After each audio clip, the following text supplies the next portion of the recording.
Hey, well, good day, everybody. Thanks for stopping by Roots and Reason. My name is Preston.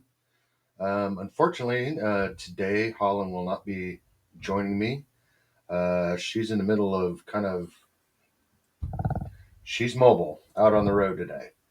She will be here hopefully early next week, so we will continue on with our local streams. Anyway, one of the things I wanted to talk a little bit about today was AI slop. Anybody spends kind of any time, we've all heard this. Um, Over the past 2 years, you can't escape it. We all know what we're talking about. Now, younger folks, they have an eye for this. They can kind of pick it up. They know the junk when they see it. Um, Unfortunately, older people on Facebook, I watched an entire thing of just older people who fall for just the insanity of it. But anyway, we're gonna look at a little bit of that, and it's not just about the slop where it's kind of, in my opinion, it's affecting everything from our art. It's kind of ruining the online world in some degree, or it's at least poisoning it or kind of contaminating it. It's like this disgusting contagion. But there's other places where people, I don't think, realize just how far AI has really seeped into our society, and things like finance. You wouldn't realize that about half of all stock trades every single day are, well, actually, more than half of all stock trades today are done through some AI algorithmic process. Um, no person behind it. It's a math program kind of running this. And I don't know if any of you realized, it's been really evident, especially with the recent stuff with like tariff talks and trade war and all of these things.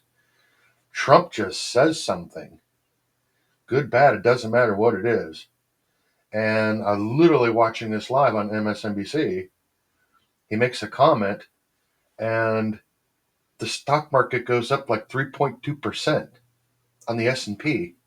And you're talking trillions of dollars here. Trillion here, trillion there. Pretty soon it's real money, right? I mean, trillions with a T. We can't even fathom that number. And it goes up over 3%.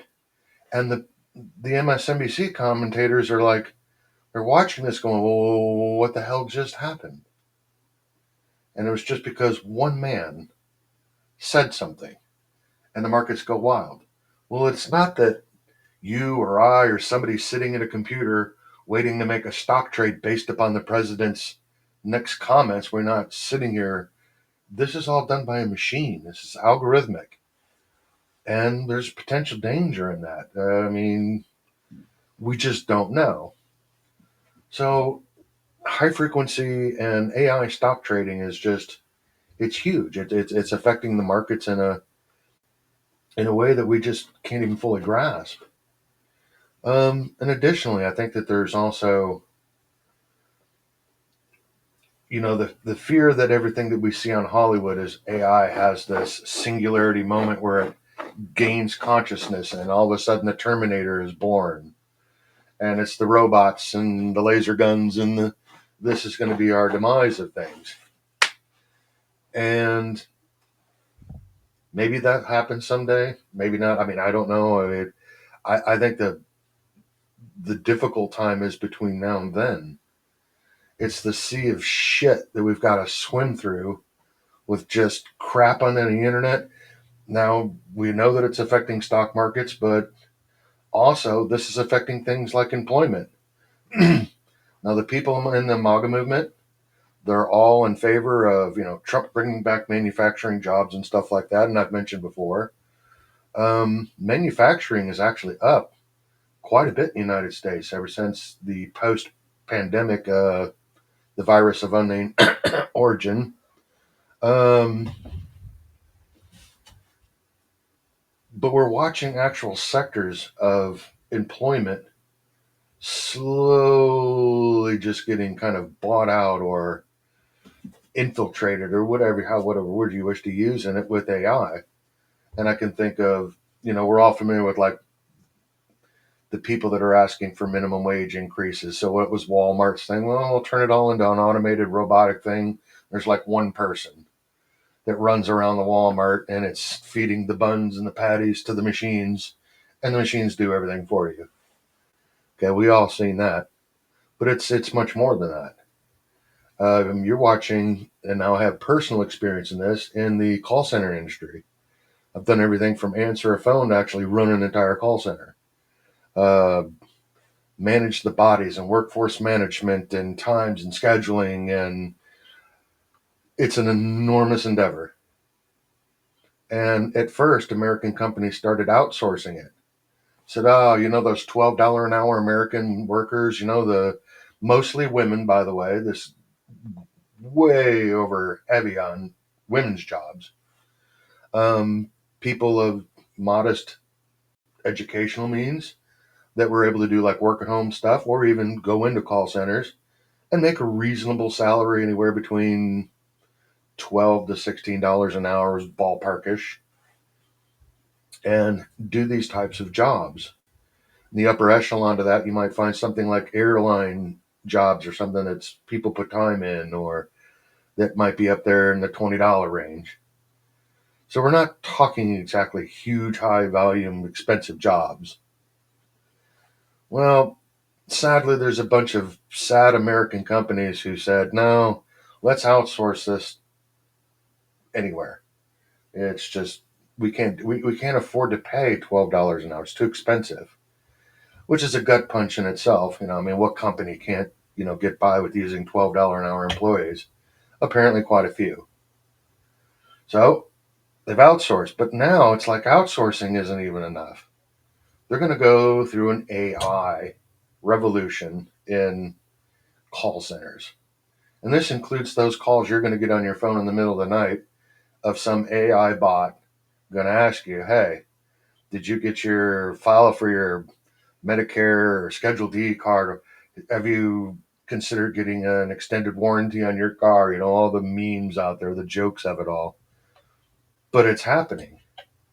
And there's a lot of people that are behind it. They want this. It's like, okay, it's not bad enough that we already threw American workers under the bridge and we have to say, well, we have to do that just in order to stay competitive. There's an argument to be made there, and that should be had. But then to say that even someone like that's in the Philippines or Malaysia or China, wherever, India, doesn't matter. We're gonna replace them with AI because AI is even cheaper. Well, there you go. AI bots are going to all of a sudden take over things like call center industries and customer service type jobs, and it's happening. I've seen it with my very own eyes, and I still know people in the industry, and they celebrate this stuff. I mean, can't you wait as an American? Aren't you just so excited? Do you feel really good? Don't you want to whip out your wallet and hand over money to people that have said not only are you less than a Manila worker, but the Manila worker doesn't even qualify for AI? It's the cheapest possible way. That's the next step, and that's what's happening now. It's not going to be long before, and we've already seen this actually in academics, that there are people who are plagiarizing and getting their entire way through college, everything from law school, medicine. I mean, we're not talking just, you know, knock off liberal arts degrees and just some general undergrad stuff and get you out the door to go, with a minimum business degree to work at, you know, the dollar store as some kind of a regional manager or something. No, we're watching people actually plagiarize. AIs getting into things like creating false court cases and citing things that don't even exist. This is happening. It's happening right now. And it's like we literally have to check the AI just for not fabricating a world that's not even true. And the fact that it's done reasonably articulately, or with some articulation, that people are not even sure anymore. So the next time you're at the dentist, or you're having an outpatient procedure, maybe you're getting a biopsy there someday, it's like, Well, hopefully that's done by someone who didn't really cheat their way through medical school by sitting there with their phone through the whole thing, just Googling the answers, because that's happening right now. I'll show you even now. And it's not long. I mean, are you in business or marketing? Your job's going to get outsourced to AI. I mean, all you have to do is let's face it, the ultimate result of everything is somehow, in some way, is going to be AI. So let's actually kind of get through that. Let's actually look for some stuff instead of just listening to me over here gab and chat, and let's talk about a few things. Let's go and start and look at AI slop. You've heard it. There's a ton of stuff here, and people are just kind of getting sick at it. And let's just real quick, let's go look at some images of this. And I mean, there you go. This is the kind of stuff that you run across. And a lot of this stuff is all very obvious. You know, you can laugh at this stuff that's pretty obvious. When it starts getting tough is when it's all of a sudden it's no longer obvious. One of the biggest mistakes you'll hear people mention is like AI can't seem to get fingers right. It wants to put like thumbs on the same size every time, and there's some key things to be able to tell. But this is today. It will be getting better. And I mean, we saw this back, especially during like when the Hurricane Helene hit. This particular one right here, this was AI slop. And this is the kind of stuff that you see, and people fell for it. I fell for it. And it's like, okay, that looks pretty legit. Okay, well, now here's some of the slop over here. It's like, okay, obviously the dog. All right. But we can kind of see that it's a real thing. And as we can see, this was what took place during Helene. Again, like I said, I fell for this one. Obviously, here we go. So this is essentially the AI slop that I'm talking about. And again, there's a lot of it out there. Let's take a look at some of these. There you go. You kind of joke about this. Here's Jesus with the flying shrimp. And okay, some of this stuff that's obvious, you can get a kind of a chuckle and a laugh at. It's silly, but some of it gets to blur the line of what is real and what is not. So, this is what the visual stuff is. And the other question, too, is how many artists out there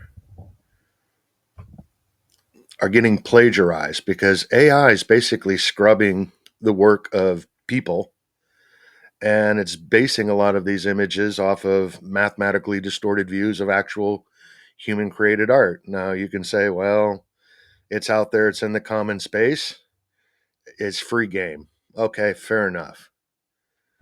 But at some point, I just think this slop is just, we're kind of tired of and sick of it, and it's diminishing to people and artists, actual artists. Now, let me go quick over here, talk a little bit about stock trade stuff. Again, while I was doing research, I even reached out to some hedge funds and some friends that I happen to have in the financial space.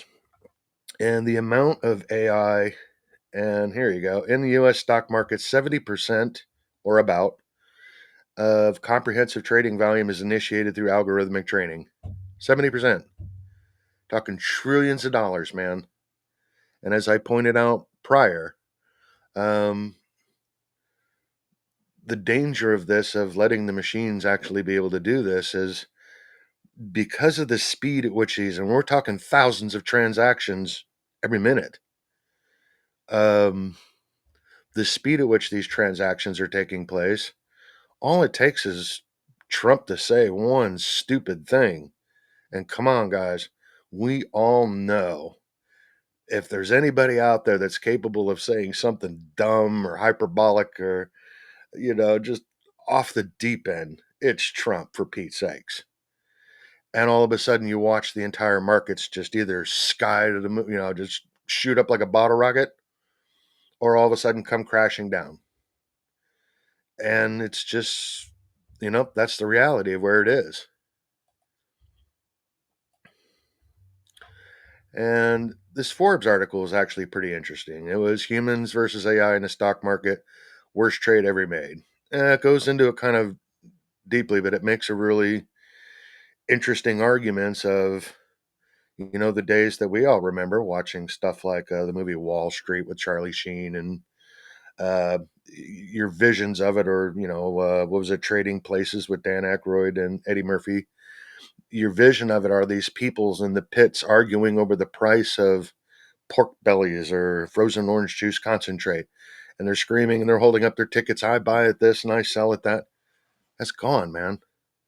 It's all in a machine. All you're going to look at is a computer server with a couple of lights whizzing away quietly, and it's happening thousands, millions of times a minute. And to continue on, this was another interesting one from CISA. And again, the role of AI in stock trading is profound. And again, one of the things I want to point out, and we're going to come back to this later, one of the key components of AI, speed and efficiency. This is one of the, you notice it's literally what's right up here at the top. Speed and efficiency, emotion-free trading. Now, some of them are talking, these are good things. Are they a good thing or a bad thing? I don't know. You can be the judge of that. We can discuss that. We can have an argument about that. But again, speed and most importantly, efficiency. Now, I want to look at a couple of other things here real quick.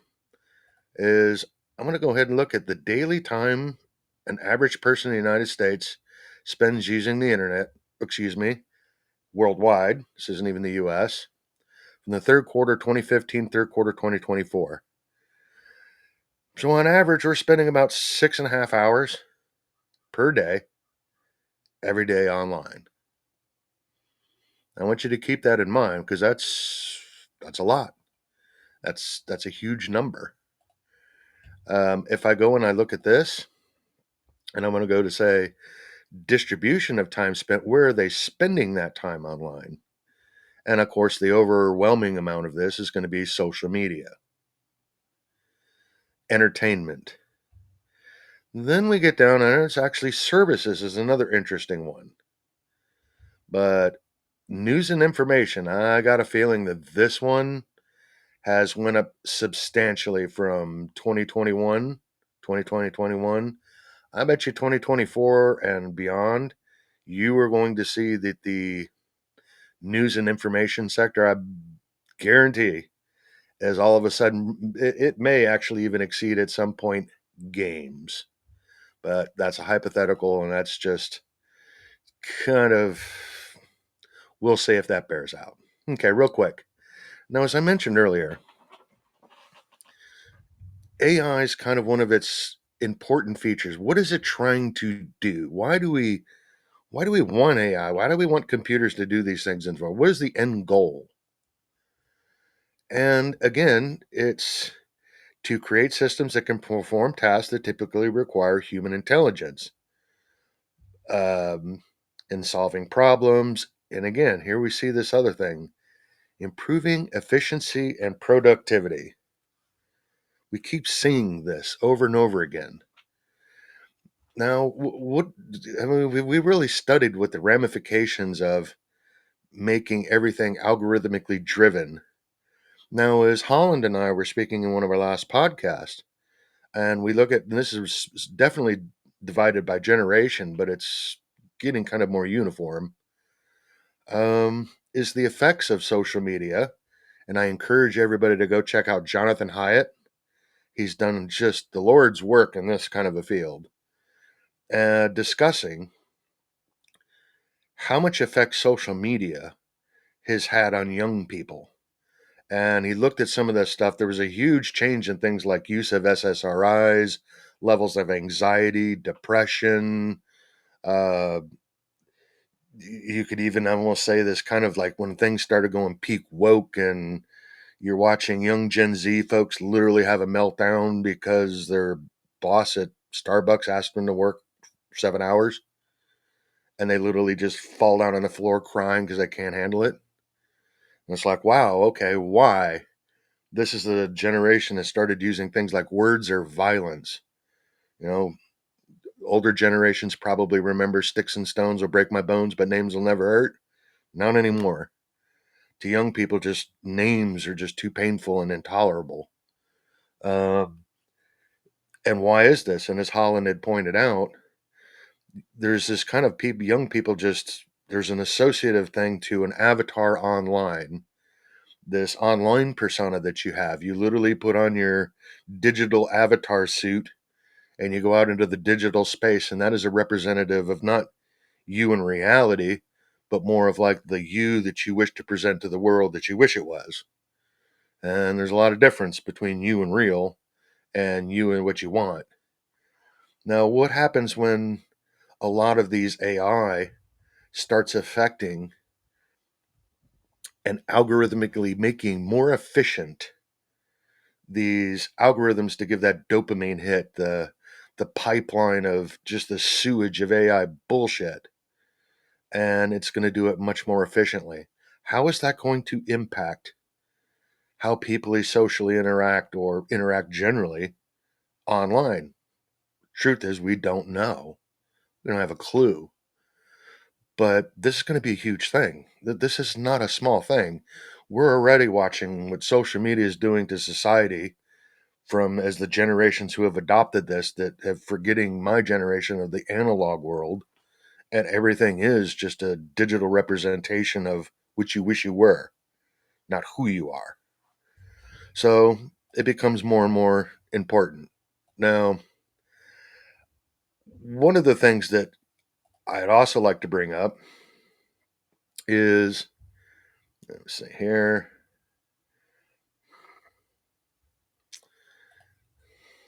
Share this tab. Okay, one of the other things I'd also like to point out, and I've had this kind of discussion with a number of friends in a variety of fields. Um, is it affecting the social capability of people or the cognitive ability? There's a thing called the Dunbar's number. And the Dunbar's number, what this basically is it says evolutionary scientists. It's a hypothesis or theory that basically states that part of the reason for human development to become humans from apes or, you know, earlier versions of hominids was in part due to just the increase in brain size. And one of the reasons they are pointing to brain size was, and we're not sure is this a precursor to it or a result of it. It's one of those kind of a things that's still being discussed. Um, and it talks about the amount of gray matter you have allows the number I always heard was roughly about 150. Basic rule of thumb, average person, you average it out, have about 150 people that they know in social circles, friends, family, acquaintances, and things. You'll have like a social sphere of people that starts tapping out around 150. It could be more for some people, less for others. But the point is, there's this kind of limit to the human mind of being able to remember faces, voices, smells, conversations, personality traits, little things to trigger us, how to react to different people, and what our relationships with are in these groups of people. And that's called the Dunbar's number. Now, let me go ahead and pull that up here. Let's see here. The Dunbar's number, and as a matter of fact, one I was just reading here, and I will get that put out. But there's a lot of discussion about this, or at least there was. I don't know if it's still going on, but you can kind of, it was done by Robin Dunbar. And again, this is basically stating that there is a correlation, at least, between human cognitive ability and brain size through an evolutionary process towards social contacts, be it tribe size, and they go and point out things like military units all of a sudden tend to fit into these numbers. In fact, I think in Britain, their government at one time said no department can be over like 150. Again, there's been a good bit of weight on this, although there's been also been a lot of pushback towards this. Now, one of the things that I thought was interesting is going back to this one is I'm starting to reading this, and this is becoming an issue over time. Um, yes, research suggests that reasoning abilities and cognitive skills in some areas may be declining in some individuals, particularly among younger generations. The decline is often attributed to factors like decreased reading habits, reliance on AI for cognitive tasks, and the influence of social media and technology on thinking patterns. Okay, now has this happened? I'm not saying that it is, but there are a lot of it is an issue that's happening. This is a measurable thing, and there's been multitude of studies going on this, and there will be probably many more. And is it any wonder? I know in my childhood, one of the things we used to do, other than like, say, for instance, listen to music, a friend would get a new album or a new tape. We'd all gather around with a tape recorder or the record player, and we would get into the music or get into the comedy special. I remember listening as like this sneaky thing, happened to get away listening to Eddie Murphy and Delirious, or some of the early Andrew Dice Clay stuff. I mean, it was taboo. We weren't allowed to listen to that. So, friend got the tape, and you'd sneak away and hide, in the garage somewhere and get into it. Well, same thing with books. I remember having some of my early books was a lot on Aesop's fables and Mother Goose Grimm and stuff. And these were particularly old books. So even in these kind of child's fairy tales, there were pictures of women depicted in kind of almost like medieval fashion with bare breast. Ooh. Okay, this is some risky stuff to a young kid, man. I was like, you looked at each other and go, I seen a nipple. Um, but I remember hanging out with my friends, and we would be discussing something like the fox and the sour grapes, and we would have discussions about it. And then even through later in life, in middle school, and started getting into things like Lord of the Rings and the Swords of Shannara, and just the books of high fantasy of that time that a lot of young boys were in. And you'd sit around and you'd discuss it. And there was this thing called thought experiments. We would sit there and go, what if? What if this and that? And what if that happened? And what could you imagine? And the point was, we're engaging in a lot of mental gymnastics, if you will, wondering what if.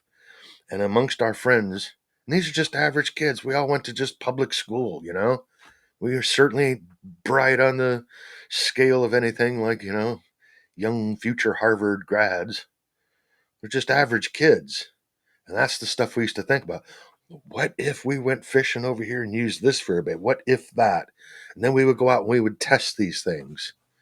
And it was literally like growing up living the scientific method. We come up with an idea, we try to whatever we can to test it out if possible, and saw what the results were. That ain't the case anymore. Every kid's growing up with a cell phone. He doesn't have to think about anything. All he has to do is know how to ask the question. Think about all the countless calories that I and my friends burn up, wasted away on stupid thought experiment things as who was tougher, underdog or Mighty Mouse. We laughable. I mean, it's literally just the kind of the movie Stand By Me. They had that very kind of argument in there. Um, we thought about these things, and now you don't have to think about anything. In fact, one of the reasons I self segregate out in the wilderness is I've spent over 40 years of my life, probably closer to 45, of constantly hearing, Preston, you think too much. Okay, fair enough. Maybe I do. That's possible. I accept that. Have you ever considered maybe you don't think enough? And for some people, it's almost like painful to have to think about things. I always found it puzzling, but hey, to each your own. But now nobody has to. So let's take this a little bit further. So we can already see that there's measurable decline in the cognitive ability. And just to give you an idea just how far down the rabbit hole this goes, there's this app called Cluey. And here's what it is: invisible AI to cheat on everything. And get a load of this. They actually got a manifesto. I kid you not. They even call it that, the Cluey Manifesto. Now, let me give you a little backstory. The young Asian man who created this app happens to, I believe, applied at Amazon for a engineering job or something, or whatever the effect was. Um, and he got the job, and then he went online and made a video about how he cheated to get the job. Because again, guess what? For all of you people out there trying to get a job, the vast chunk of people that are hiring, guess what? They're using AI as the first level of screening tool. So unless you put in the right keywords, unless you lie, filling it in with a bunch of bullshit and stupid freaking PR buzzwords of, oh, no, but think of this, blah, blah, blah, all that just crap, you ain't getting a job. Are you someone as old as I am? You definitely ain't get a job in this environment. You can kiss your ass goodbye, pal. You are screwed. You ain't ever going to see employment, man. Hopefully, you might be able to make it long enough to end up on pills and be able to get on disability or something. But most of you people aren't even going to get a job unless it's at the dollar store running a cash register. Companies are already wanting to run AI. They don't need people like me. We're disposable. And to prove that, this young kid did this. Here's the end result of it. The whole point of his thing here is, and he goes and he says it on his video, is if everybody's cheating, then nobody is. It becomes the norm. Okay, well, you could just say that this is a one-off thing.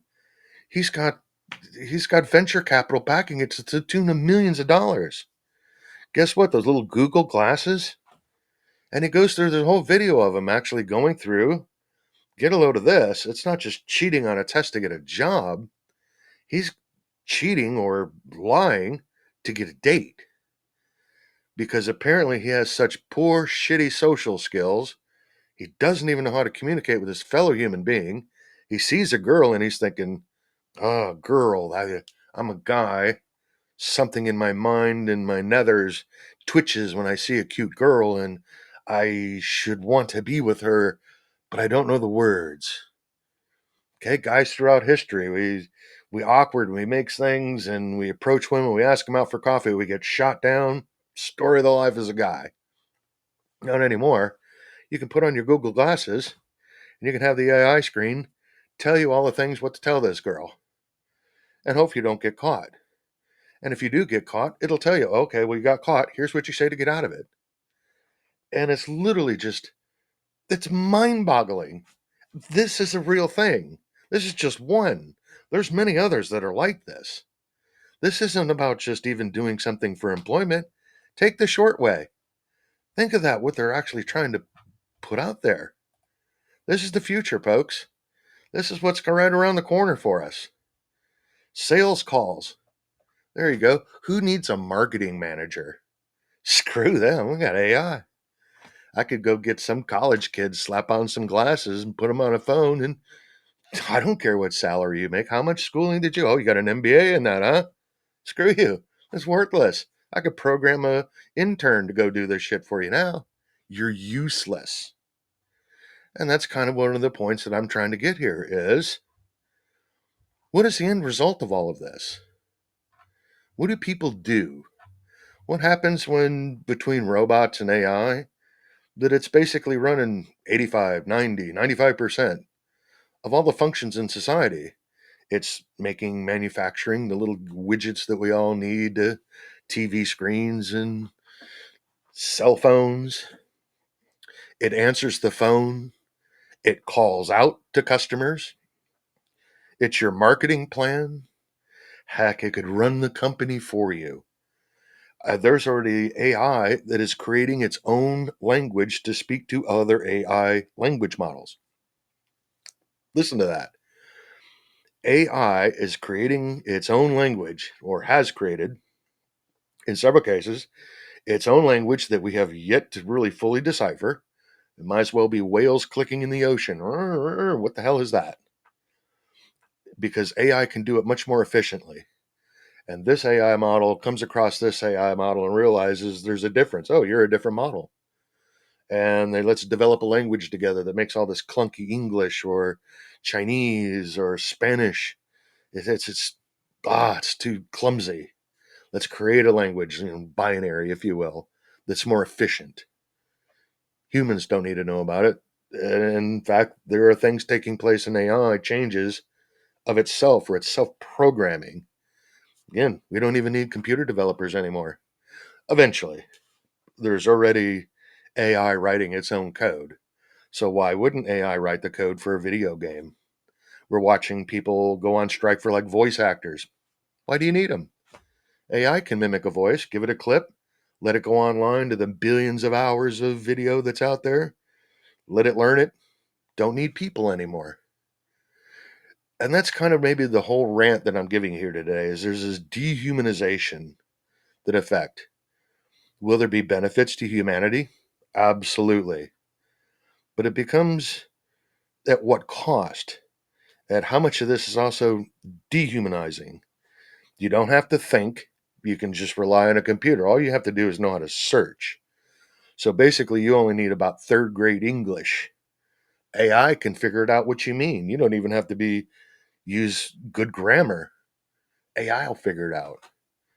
Doesn't matter if you're a vice president in operations or marketing or sales. Doesn't matter if you're getting to be a doctor or a lawyer. AI is going to be pervasive in that. And don't you feel good as a human being that if you ever get sick, you can always just lean in on your AI? How well does it know it? Let me put every intimate detail of my life. Let's slap it out there and hope the machine can figure it out. Maybe it can. And it might do a better job than even a person because it's not biased by any kind of emotions. Rather, the virus of unknown origin is real or not, or ivermectin is a good treatment, or hydrochloroquine or whatever. It doesn't care. It's going to just look at the raw data and say, well, this is better than that. Okay, sure, there's a benefit to that. But again, at what cost? We watch our entertainment go to shit, slop that can't tell it from real. When's the last time you went to a movie and truly felt something amazing about the movie? Just went, that was unbelievable. Looking back recently, you think of movies like Alien that were a big deal, or Lawrence of Arabia, Gone with the Wind, epics, Casablanca, even in recent time, Jaws. Uh, and there are recent stuff, but think of the mountain of slop of just AI. Look at all like the Marvels and the superhero movies. This is AI generated CGI slop for perpetually immature men and boys that just refuse to grow up. They get dazzled by glitzy lights and, you know, no substance there. There's no profound meaning or nothing you're given a great deal of thought about. Wow, that was a moving kind of experience. Is it literally like watching, Sidney Poitier and, was it The Heat of the Night in the original one? There was a message or something going there, or there's a good many movies that we could certainly name on this, but the numbers are very small compared to the slop that's out there, and it's getting worse. We already let the finance being mostly managed by AI that is just triggered anytime that one person, one person makes a comment. It could wipe out trillions of dollars. It could be your house and your savings in your 401k, which is lumped in some kind of a S&P 500 ETF fund. That all of a sudden you wake up tomorrow and it dropped 25%. 1/4 of everything you ever put in your investment gone because of something one person said. That's a real possibility, and it's happened before. It'll happen again, and it's only getting worse. And again, we see that AI is supposed to be improving the efficiency. The efficiency is, though, to what goal?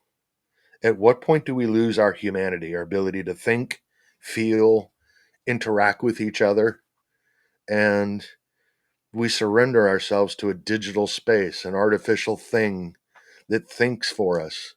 I mean, at what point is it get to the point where there's an AI app for my bidet so I can get my ass wiped by a button on my phone?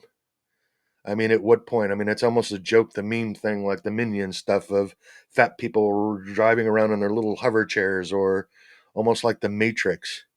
As they get plugged into the Matrix, you just plug yourself into the wall at night, and that's it. You're just a lump of flesh, you know? What do they feed you with an IV? What is the end goal of all of this? I don't know. But I would say that I think it's important for us to actually have these conversations, just because it doesn't seem like very many people are. We're all taking it kind of for granted, and we accept it. And it's having just huge, profound impacts on our society. And again, it's not to say that there isn't good stuff out of it. There absolutely is. But at what cost? And like I said, before we have to worry about the Terminators showing up and gunning down all of those parasitic people on planet Earth, between the time that that ever arrives, if it ever does, we'll probably, do ourselves in.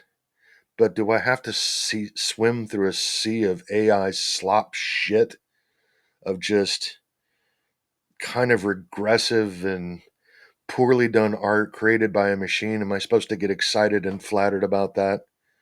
Especially when a lot of the coding and things taking place now aren't even done by people. AI codes itself. Um, it's a conversation we probably should have. And as somebody that actually still enjoys the realm of thinking about things, for the simple pleasure of thinking about things, it doesn't have to have an outcome. It doesn't have to have a purpose sometimes, of sitting in my rocking chair out on my porch watching a sunrise, sunset over the western Tennessee hills, and just say, I wonder what. And it's getting to be that maybe I'll be one of the last generations that ever has to do that. We'll see. But anyway, it's just food for the thought for the day. And I believe maybe Holland and I will probably explore the kind of concept further of AI and social media's effect on younger people, particularly. She'll probably have a lot more to add than I will. But anyway, thank you for showing up this Saturday. I hope you guys have a great rest of your weekend, and take care, all. Peace, love, and chick grease.